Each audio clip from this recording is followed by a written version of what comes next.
here is the Beanco wine chiller system. So it comes with two different barrels.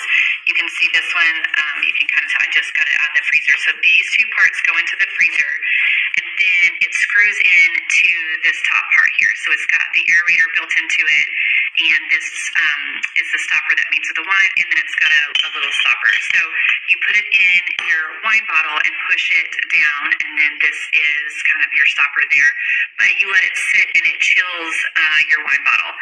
Make sure you pour a little bit of your wine out before you push this in. I made that mistake, and as I went and quickly put it in, wine splashed out everywhere. So make sure to pour a little bit of your wine out.